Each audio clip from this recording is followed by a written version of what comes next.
सभी देशवासियों को संजीव आर्या का सादर नमस्कार। सभी देशवासियों को मोनिका आर्य का भी सादर नमस्कार। जी, आज दिनांक 21 जुलाई 2021 के दिन अर्थात आज के दिन हमारे देश में ईद उल जुहा का त्यौहार धूमधाम से मनाया जा रहा है। हम ईश्वर से प्रार्थना करते हैं कि ईश्वर हमारे देश में सुख शांति कायम करे, सभी लोगों को सद्बुद्धि दे और भाईचारे का विकास हो। आप सब दर्शकों को हमारी तरफ से ईद मुबारक हो। जी, आज के विशेष प्रोग्राम में हम अंक शास्त्र के अनुसार अल्फ़ाबेट के एल एम एन ओ के जातकों के गुणों अवगुणों और उनसे संबंधित राशियों के बारे में जानकारी देंगे श्रीमान्य संजीव आर्य जी। धन्यवाद मोनिका जी। अब हम कार्यक्रम का आरंभ करते हैं। जैसा कि हमने आपको बताया था कि हम अपने हर कार्यक्रम में 5 अल्फ़ाबेट के अनुसार जातकों के नाम, गुण, अवगुण और उनको दूर करने के उपायों की चर्चा करेंगे। आज की श्रृंखला में हम अल्फ़ाबेट के से इसका आरंभ करते हैं। के, देखिए यह इंग्लिश अल्फ़ाबेट का 11वां अक्षर है और इसका क्रमांक 2 नंबर माना गया है, जिसके स्वामी होते हैं चंद्रमा। इसके अतिरिक्त अल्फ़ाबेट बी, के, ओ, आर इन तीनों अल्फ़ाबेट का क्रमांक 2 माना गया है।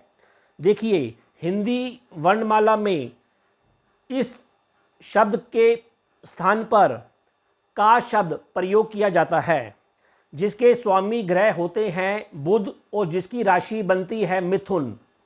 देखिए इस प्रकार हम यह देखते हैं कि के स्वामी चंद्रमा होते हैं और का के स्वामी बुध को माना गया है। और हम ये भी जानते हैं कि चंद्रमा और बुध में परस्पर शत्रुता पाई जाती है। अतः ऐसे गुण के नाम के जातकों में भी उनके करैक्टर, उनकी नेचर में देखने को मिल सकते हैं। जैसे देखिए के नाम वाले जो जातक होते हैं ये प्रत्येक वस्तु को कुछ शंका की दृष्टि से देखते हैं, अविश्वास की दृष्टि से देखते हैं और इनमें मानसिक अंतर्द्वंद कुछ अधिक पाया जाता है, अर्थात ये मानसिक रूप से कुछ उलझे हुए पाए जाते हैं। इसी प्रकार इनका जीवन कुछ संघर्षमय होता है और इनके जीवन में अप एंड डाउन्स आते जाते रहते हैं। वैसे राजनीति करने में ये काफ़ी माहिर होते हैं और इनका दिमाग राजनीति के क्षेत्र में खूब तेज चलता है। अब हम के नाम के जातकों के गुणों की चर्चा करते हैं। वैसे ये काफ़ी हंसमुख स्वभाव के होते हैं, मिलनसार होते हैं और ये सच्चे मित्र भी साबित होते हैं। इसी प्रकार शत्रु पक्ष को धूल चटाने में ये माहिर होते हैं। चूंकि बुध और चंद्रमा का कॉम्बिनेशन इनके नाम पर प्रभाव डालता है, अतः इनकी चलती बुद्धि काफ़ी कुशाग्र होती है।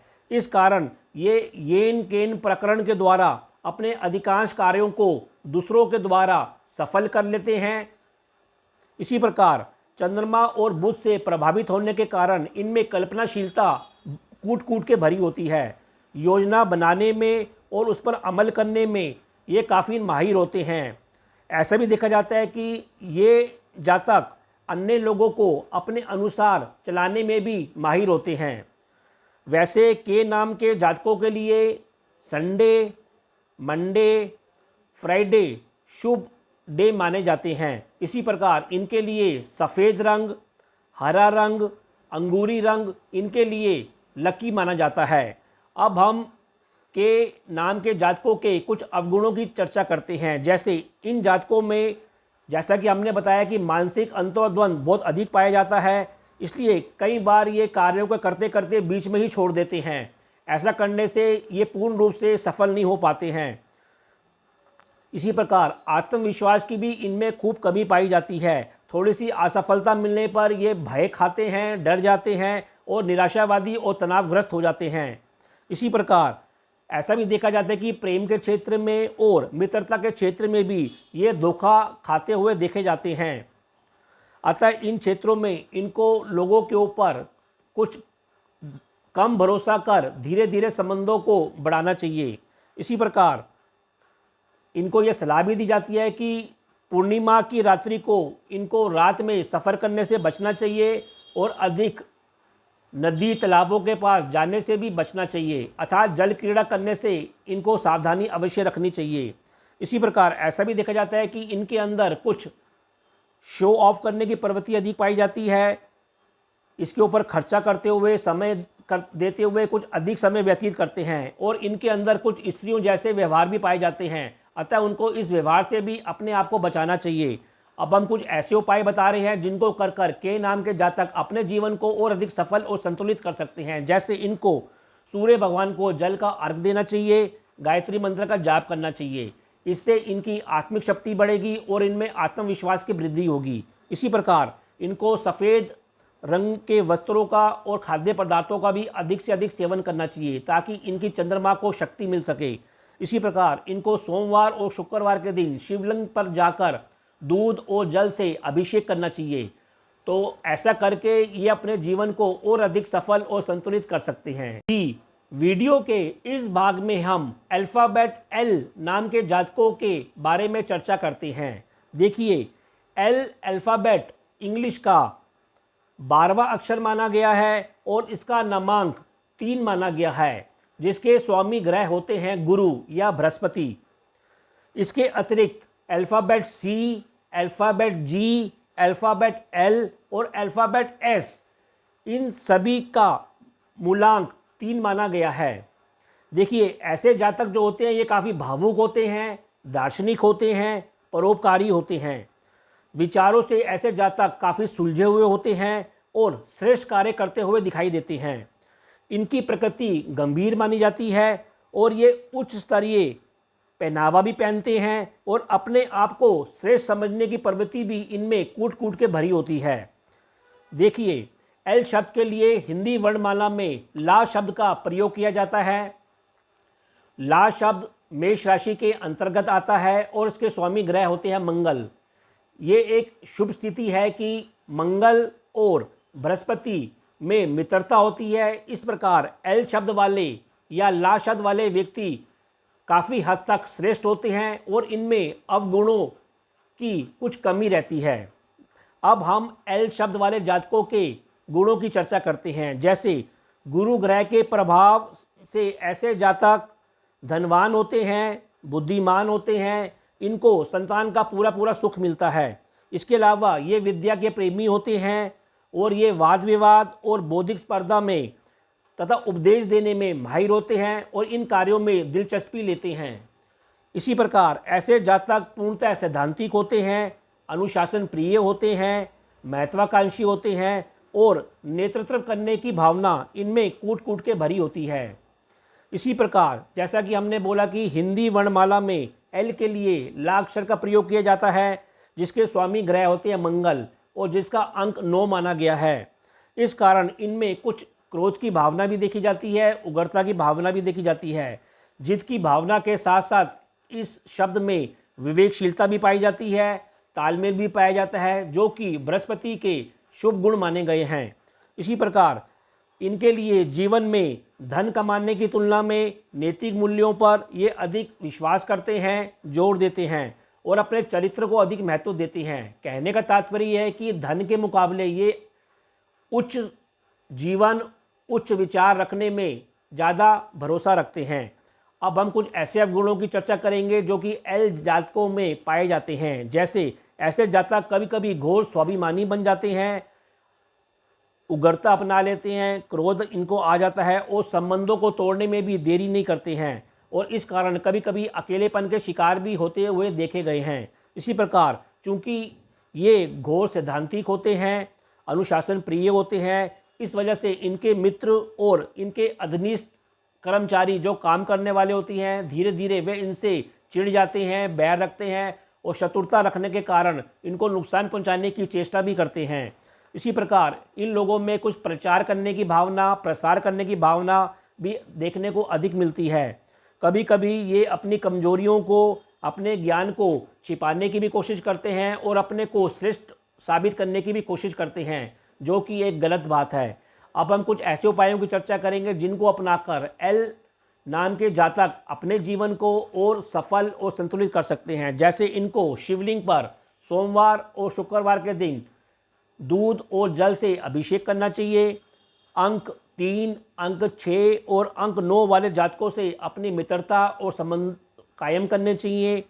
कोई भी शुभ कार्य इनको वीरवार के दिन, शुक्रवार और मंगलवार को जरूर करना चाहिए।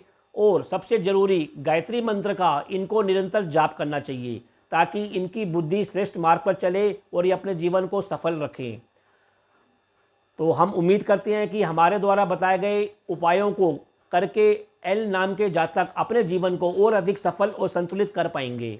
जी, वीडियो के इस भाग में हम अल्फ़ाबेट एम नाम के जातकों का जिक्र करते हैं। देखिए, इंग्लिश अल्फ़ाबेट के लेटर एम इंग्लिश अल्फ़ाबेट का 13वां लेटर माना गया है। इसका नमांक 4 माना गया है, जिसके स्वामी ग्रह होते हैं हर्षल अथवा भारतीय ज्योतिष में राहु। देखिए, इसके अलावा अल्फ़ाबेट डी, एम और टी अल्फ़ाबेट को भी इसी नंबर के अधीन माना गया है। हिंदी में एम के लिए हम माँ शब्द का प्रयोग करते हैं। माँ शब्द सिंह राशि के अंतर्गत आता है और इसके स्वामी ग्रह सूर्य होते हैं। विडंबना किस प्रकार की है कि इंग्लिश में एम के स्वामी राहु को माना गया है और हिंदी में माँ के स्वामी को सूर्य माना गया है। और हम सभी जानते हैं कि सूर्य और राहु के अंदर शत्रुता है, एक दूसरे पर ये ग्रहण लगाते हैं। तो इस प्रकार शत्रुता और ग्रहण वाले विचार और नेचर एम वाले जातकों के अंदर हमें देखने को मिलती है। वैसे ऐसे जो जातक होते हैं ये काफ़ी सदाचारी होते हैं, सभ्य होते हैं और सुसंस्कृत होते हैं। इसके अलावा ऐसा भी देखा जाता है कि इनके जीवन में कुछ अप और डाउन, उतार और चढ़ाव और हर्डल्स, अड़चने कुछ अधिक देखने को मिलती है। वैसे इनके करैक्टर या नेचर या व्यक्तित्व के चारों ओर हमें एक प्रकार का पर्दा डला हुआ मिलता है, अर्थात ये काफ़ी रहस्यमयी होते हैं। इनके बारे में जानना टेढ़ी खीर होती है। ऐसा भी है कि ये अपने आप को श्रेष्ठ साबित करने के लिए अच्छे से अच्छा कार्य करने की इनमें जिज्ञासा भी हमेशा बनी रहती है। वैसे विचारों के ये पवित्र होते हैं और इसी कारण ये कभी कभी मुंहफट भी बन जाते हैं और सामने वाले को खरी खरी सुनाने में भी हिचकिचाते नहीं हैं। अब हम कुछ ऐसे गुणों की चर्चा करेंगे जो कि एम नाम के जातकों में पाई जाती हैं। जैसे ये आसानी से वैसे तो किसी को मित्र बनाते नहीं हैं, यदि किसी को मित्र बना लेते हैं तो अपनी मित्रता अंतिम समय तक अच्छे तरीके से निभाते हुए देखे जाते हैं। इसी प्रकार धन कमाने की ये इच्छा तो रखते हैं, लेकिन इनको धन संग्रह करने का कोई विशेष रुचि नहीं होती है, अर्थात एक लिमिट तक इनकी रुचि होती है, बल्कि इनको धन कमाने के मुकाबले धन खर्च करने की अधिक इनमें रुचि पाई जाती है। और ये शो ऑफ करने के ऊपर, अपने रख रखाव और अपनी मौज मस्ती के लिए ज़्यादा धन खर्च करते हुए देखे जाते हैं। इसी प्रकार जैसा कि हमने बोला कि इनके जीवन में मित्रों की संख्या कुछ कम पाई जाती है और शत्रुओं की संख्या भी कुछ अधिक पाई जाती है, किंतु ये फिर भी शत्रु हंता होते हैं, अर्थात शत्रु इनके आगे टिक नहीं पाते हैं। इसी प्रकार इनमें ऐसा भी देखा है कि कुछ धैर्य की कमी पाई जाती है। लोगों को आश्चर्यचकित करने की भावना भी इनमें कूट कूट के भरी होती है, अर्थात ये अपने आप को कुछ छुपा कर रखते हैं और अपने गुणों को उजागर कम करते हैं, लेकिन इनके अंदर अपने गुणों को उजागर करने की भावना अवश्य पाई जाती है और अचानक किसी दिन ये अपने गुणों को उजागर कर दुनिया को आश्चर्यचकित कर देते हैं। वैसे कुछ अलग करने की प्रवृत्ति भी इनमें कूट कूट के भरी होती है।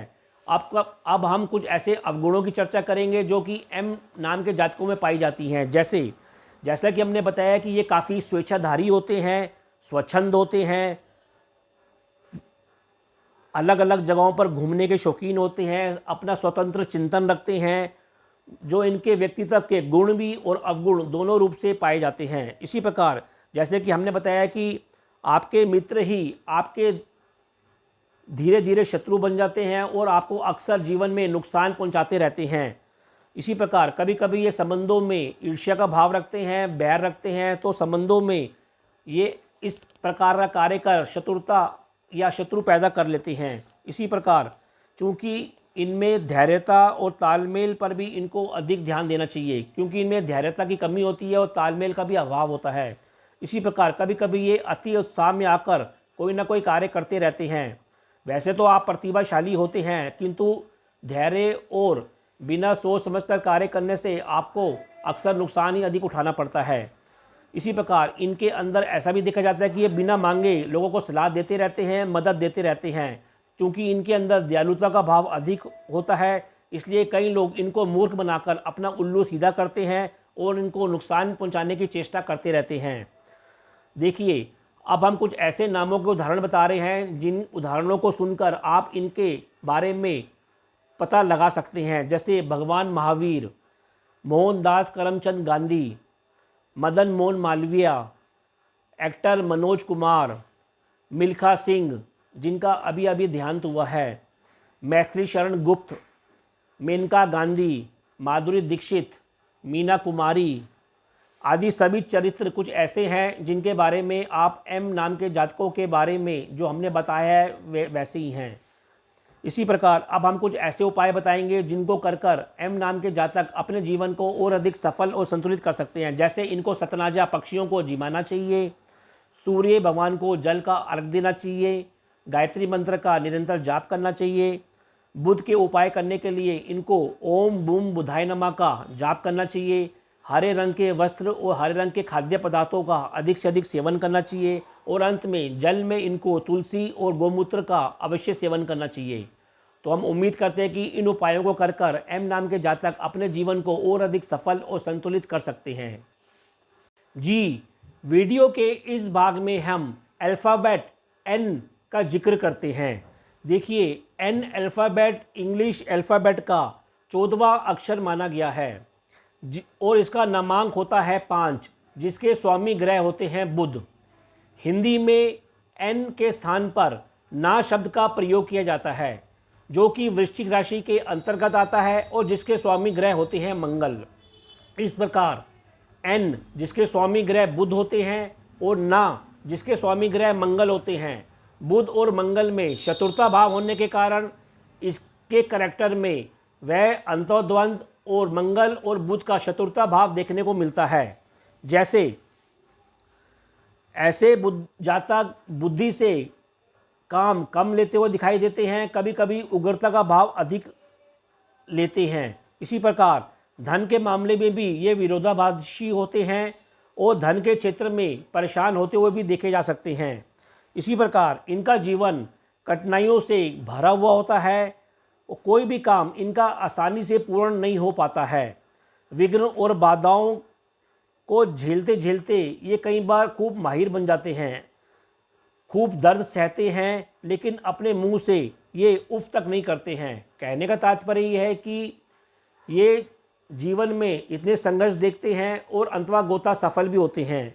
अब हम कुछ ऐसे गुणों की चर्चा करेंगे जो कि एन नाम के जातकों में पाए जाते हैं। जैसे ऐसे जातक प्रायः व्यापार प्रवृत्ति के होते हैं, व्यापारिक सोच रखते हैं, अपरिचित व्यक्तियों को भी ये जल्दी से जल्दी अपना मित्र बना लेते हैं और अपनी ओर से श्रेष्ठ मित्रता भी निभाते हुए देखे जाते हैं। इसी प्रकार ऐसे जातक जो होते हैं वे सद्ग्रस्त होते हैं, अपनी गृहस्थी में पूरी रुचि लेते हैं, कर्तव्यों का निर्वहन करते हैं। इसी प्रकार सामाजिक उत्तरदायित्वों को भी ये दक्षतापूर्वक निभाते हुए देखे जाते हैं। स्वयं कष्ट सहकर भी ये अपने परिवार और मित्रों की भलाई चाहते हैं, उनकी उन्नति करते हैं और उनको सहयोग देते हैं। इसी प्रकार जीवन में ये सादगी रखते हैं, विचारों में ये श्रेष्ठता रखते हैं, सबको सहयोग देते हैं, सम्मान पाते हैं, सम्मान देते हैं और सभी से तालमेल करना इनका विशेष गुण माना जाता है। इसके अतिरिक्त कुछ विशेष अवगुण भी पाए जाते हैं जो कि एन जातकों में पाए जाते हैं। जैसा कि हमने बताया कि इनके जीवन में संघर्ष की भावना कुछ अधिक देखी जाती है। इनका जीवन भी काफ़ी अस्त व्यस्त होता है। इसी अस्त व्यस्त और संघर्ष में जीवन के कारण प्राय जीवन में कम सफलता पाते हुए देखे जाते हैं। इसी प्रकार कई बार ये अपनी रुचि क्रोध से भर लेते हैं, इनमें उग्रता आ जाती है। पर ऐसा भी देखा जाता है कि जितनी जल्दी इनमें क्रोध की आती है उतनी जल्दी इनका क्रोध उतर भी जाता है, लेकिन ऐसे होने से ये कई बार असफल भी हो जाते हैं। इसी प्रकार कई बार ये मानसिक तनाव के शिकार होते हुए भी देखे जाते हैं। मानसिक और शारीरिक दोनों प्रकार के कार्यों को एक साथ करने से कई बार ये दोनों कार्यों में असफल हो जाते हैं अथवा रोगग्रस्त हो जाते हैं। जैसा कि हम जानते हैं कि मंगल शारीरिक शक्ति का कारक है और बुध मानसिक शक्ति का कारक है, इस कारण ये अंतर्द्वंद में फंसे रहते हैं। इसी प्रकार स्त्रियों के क्षेत्र में भी या प्रेम के क्षेत्र में भी प्राय इनको कष्ट ही भोगना पड़ता है। अब हम कुछ ऐसे उपायों की चर्चा करेंगे जिनको एन नाम के जातक करके अपने जीवन को और अधिक सफल और संतुलित कर सकते हैं। जैसे इन जातकों को जल में तुलसी और आंवले का भी अधिक से अधिक सेवन करना चाहिए। भगवान गणेश जी की प्रत्येक दिन विशेषकर बुधवार के दिन आराधना करनी चाहिए। सूर्य भगवान को जल का अर्घ देना चाहिए और गायत्री मंत्र का निरंतर जाप करना चाहिए। तो हम उम्मीद करते हैं कि इन उपायों को कर एन नाम के जातक अपने जीवन को और अधिक सफल और संतुलित कर सकते हैं। जी, अब हम वीडियो के इस भाग में अल्फ़ाबेट ओ नाम के जातकों के बारे में जिक्र करते हैं। देखिए, ओ अल्फ़ाबेट अंग्रेजी वर्णमाला का 15वां अक्षर माना गया है। रसायन शास्त्र में जो प्राणवायु ऑक्सीजन होती है उसका सांकेतिक शब्द भी ओ माना गया है। वैसे इसका नमांक 7 होता है और इसके स्वामी ग्रह नेपच्यून अथवा भारतीय वैदिक ज्योतिष में केतु को माना गया है। देखिए, हिंदी में ओ के स्थान पर ओ शब्द का प्रयोग किया जाता है। यह शब्द वृषभ राशि के अंतर्गत आता है और जिसके स्वामी ग्रह शुक्र देव होते हैं। देखिए, परम पवित्र अक्षर ओम भी इसी ओ अक्षर के माध्यम से मदद से लिखा जाता है। देखिए, ओ नाम वाले जो जातक होते हैं इनमें महत्वाकांक्षा कूट कूट के बड़ी होती है। इसी प्रकार इनको जीवन में हमेशा अपने आप को श्रेष्ठता साबित करने की और अपने को ऊंचा उठाने की प्रवृत्ति पाई जाती है। वैसे इनका जीवन का पूर्वाध हिस्सा कुछ संघर्षमय होता है, किंतु उत्तरार्ध का जीवन इनका सुख सुविधा और सफलता से भरपूर माना जाता है। अब हम कुछ ऐसे गुणों की चर्चा करेंगे जो कि ओ नाम के जातकों में पाए जाते हैं। जैसे ये जातक अक्सर आत्म केंद्रित होते हैं किंतु निडर होते हैं। इसी प्रकार सामाजिकता के क्षेत्र में भी ये कुछ कम रुचि लेते हैं। वैसे आध्यात्मिक क्षेत्र में भी ये किसी न किसी प्रकार की रुचि अवश्य लेते हैं और इनका नाम अवश्य प्रसिद्ध होता है। इसी प्रकार इनकी मित्र मंडली हालांकि विशाल होती है, किंतु अपने कठोर और मुंहफट प्रवृत्ति के कारण कई बार इनके मित्र इनसे बैर खाते हैं और इनके संबंधों में टकराव आ जाता है। इसी प्रकार ऐसा भी देखा जाता है कि ऐसे जातक भौतिक और आध्यात्मिक दोनों क्षेत्रों में उलझे हुए रहते हैं। स्वार्थ की भावना, परोपकार की भावना भी इनमें मिक्स रूप से गुथी रहती है। अब हम कुछ ऐसे अवगुणों की चर्चा करेंगे जो इन जातकों में पाए जाते हैं। जैसे हालांकि ये जातक निर्णय लेने में कमज़ोर होते हैं, जल्दी निर्णय लेना या निर्णयों को टालना जैसी भावना भी इनके अंदर पाई जाती है। इसी प्रकार ऐसा भी देखा जाता है कि किसी अन्य की प्रशंसा करने पर ये उनसे रुष्ट हो जाते हैं और संबंधों को ताक पर भी रख देते हैं। इसी प्रकार कभी कभी इनमें तानाशाह जैसी प्रवृत्ति भी देखने को मिलती है जिससे अपने संबंधों को ये तोड़ लेते हैं। इसी प्रकार ऐसा भी देखा जाता है कि दूसरों को नीचा दिखाने की प्रवृत्ति भी इनमें कूट कूट के भरी होती है, अतः उनको इस प्रवृत्ति से बचना चाहिए। अब हम कुछ ऐसे उपाय बताएंगे जिनको कर ओ नाम के जातक अपने जीवन को और अधिक सफल और संतुलित कर सकते हैं। जैसे इनको शिवलिंग पर दूध और जल का अभिषेक करना चाहिए, पक्षियों को बाजरा जिमाना चाहिए, सफ़ेद और भूरे रंग के वस्त्रों का सेवन धारण करना चाहिए और खाद्य पदार्थों का सेवन करना चाहिए। इसी प्रकार जल में तुलसी और गौमूत्र डालकर उसका निरंतर सेवन करना चाहिए। तो हम उम्मीद करते हैं कि इन उपायों को कर ओ नाम के जातक अपने जीवन को और अधिक सफल और संतुलित कर सकते हैं। यदि आपने हमारे चैनल MS ज्योतिष सलाह को अभी तक सब्सक्राइब नहीं किया है तो कृपया शीघ्र ही इसे सब्सक्राइब कीजिए, और यदि आपको हमारे वीडियोस पसंद आए हैं तो इन्हें लाइक एंड शेयर कीजिए। और गुरुजी द्वारा बताए गए उपायों को करने के साथ साथ आप अपने घर में हवन भी ज़रूर करें, क्योंकि हवन करने से सभी बुरी शक्तियों का नाश होता है। प्रसन्न रहिए। धन्यवाद मोनिका जी। अब हम दोनों अपनी वाणी को विराम देना चाहेंगे और आप लोगों से आज्ञा लेना चाहेंगे। जी। ओम।